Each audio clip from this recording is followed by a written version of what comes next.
People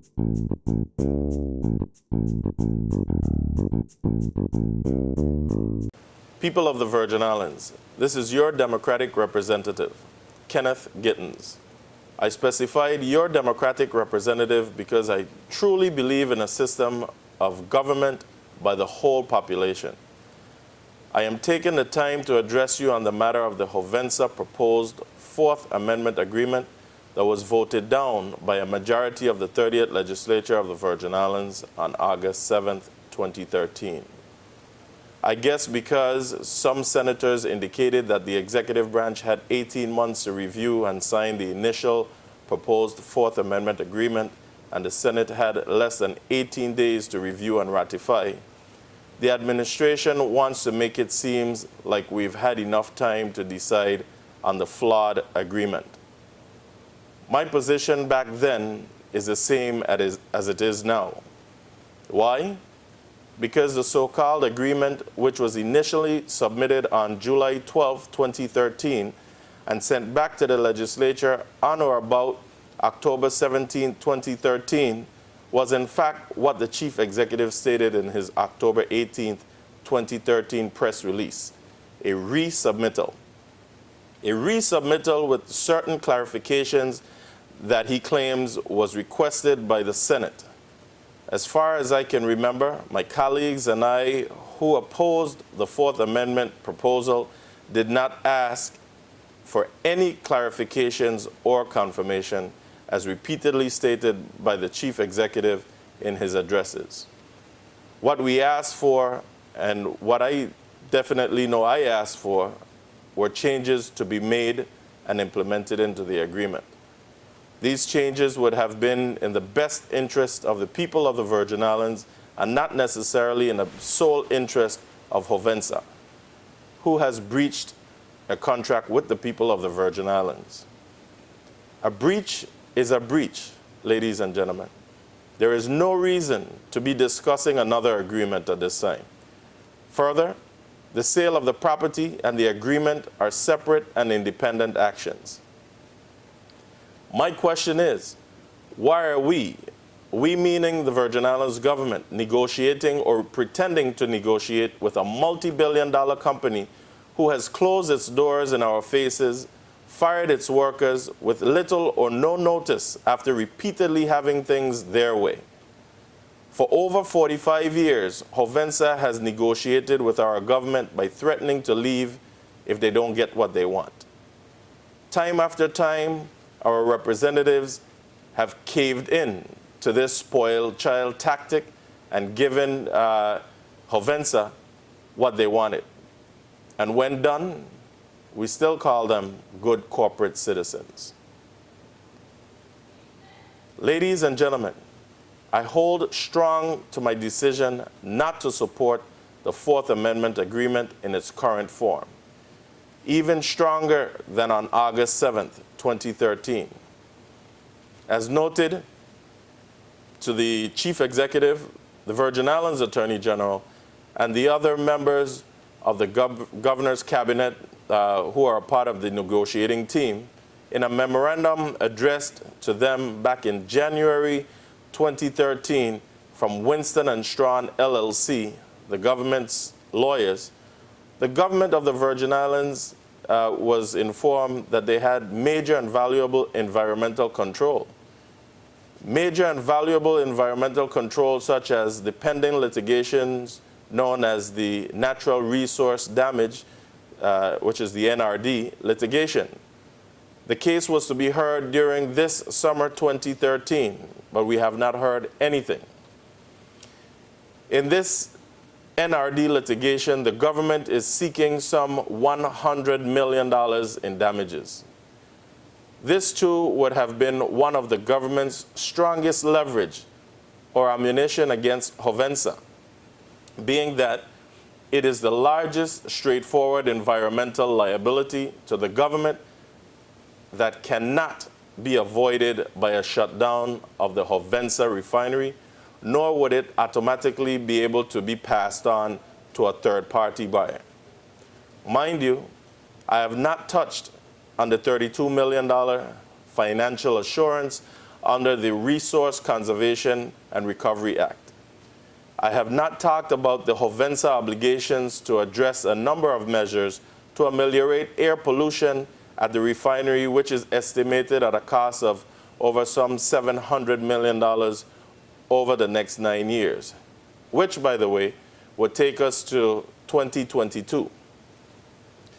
This evidently seems to be one of the key reasons that the administration is working feverishly to get the 30th legislature to ratify this agreement so that they can release HOVENSA from paying taxes, fines, and penalties resulting from the breach of contract.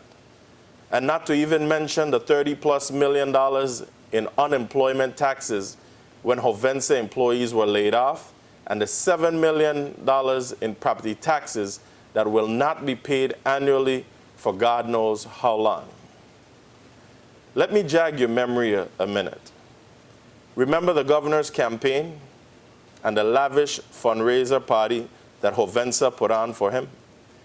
Have we forgotten? Amidst all the terminations at the refinery, who landed the biggest job in the government with VINGN when the refinery closed? It was the CEO of HOVENSA. Do you think this was just a coincidence? I don't think so. Remember the previous document submitted to the 30th legislature and how Attorney Dudley, representing HOVENSA, was trying to tell the senators that the agreement means or how it should be interpreted, excuse me. If that was true, why are they so persistent in trying to get the legislature to go along with the governor's proposal? Subsequent to the 30th legislature not voting in favor of the proposed Fourth Amendment agreement, HOVENSA soon thereafter began threatening not to supply fuel after October 31st, 2013. As committee chairman of the Committee on Homeland Security, Justice, and Public Safety, and a liaison to the White House, I sent a letter dated September 23rd, 2013, addressed to the United States President, Honorable Barack H. Obama, seeking his administration's assistance and intervention into this matter, which was and is considered a threat to our national security. The letter was copied to Governor DeYoung, Senate President Malone, Delegate to Congress Christensen, and all affected presidential cabinet members on the federal level, to include the U.S. Attorney Eric Holder. Interestingly, on or about the 12th of October, Governor DeYoung announced that HOVENSA purchased fuel to fulfill the local demand through the rest of the calendar year. The chief executive's press release also indicated that the actions of HOVENSA to secure fuel through the end of 2013, and I quote, seemed an appropriate act of good faith for the company to increase its available fuel supplies at this time, end of quote. Ironically, every time the chief executive of the Virgin Islands speaks on the issue, he sounds more and more like he is the CEO of HOVENSA. And how coincidental, the resubmittal of the proposed Fourth Amendment agreement was delivered to the 30th legislature just days after. Governor, I beg you to stop playing on the emotions of the people of the Virgin Islands. Saying that you delivered a new document to the 30th legislature and still calling it a resubmittal, speaking through a forked tongue. It is not fair to the Senate, nor is it fair to the people of the Virgin Islands who have placed their trust in you for not one, but for 2 terms. Sometimes I truly wonder how you sleep at night. I've heard you malign this body time after time, but I must say to you, enough is enough. With all the pitfalls of this administration and people losing their jobs due to mistakes made regarding bad deals, This is even more reasons for senators to scrutinize this agreement thoroughly. Keep in mind some of the mistakes or bad deals made, which have grossly affected the government coffers. 1, withholding property taxes for 4 years, despite being told by the district court to send them out. 2, swindling the legislature to appropriate almost $500,000 for security enhancements at his personal residence. 3, granting unprecedented tax breaks to a multi-billion-dollar corporation like Diageo after using taxpayers' money to build a Captain Morgan's rum distillery. 4, the misrepresentation of documents to the federal government and freezing the VINGN broadband funding, which resulted in the firing of an official. The failure, and 5, failure of the Pauley Joseph Stadium deal, which resulted also in the firing of another government official, one from Government House, as a matter of fact. 6, the Carambola loan. The government employees' retirement system is repeatedly threatened by bankruptcy. But this government, through the GERS board, loaned millions of dollars to Carambola at an 8% interest rate. And though they failed to pay, the GERS still approved a reduction in the interest rate to 4%. And what happened later? Carambola defaulted. Do our retirees get the same treatment? No. Instead, they get penalized for working past 30 years. 7, the administration continues to allow WAPA to send out power utility bills that are higher than your rent and mortgage payments. This is the real cause of business closures and has our citizens literally living under candlelight at nights. Had the administration used the monies given to rum companies or Carambola to WAPA, WAPA would have been in much better shape. Not to mention that WAPA has to now purchase fuel elsewhere at a higher rate, which trickles down to the consumer. You've probably seen this already in this month's bill.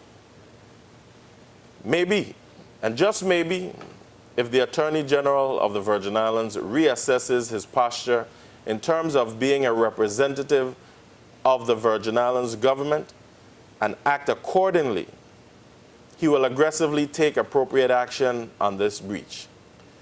The Attorney General's constant reiteration of HOVENSA's attorney's position makes one wonder if he knows that his job is to protect the government's interest.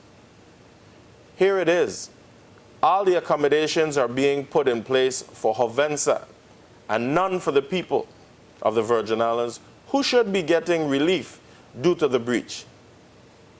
Unfortunately, for the people, our government is operating from a point of weakness, when in fact we should be operating and or litigating from a position of strength. Virgin Islanders, let's keep the faith. There are serious interested buyers out there who have expressed great interest in the property.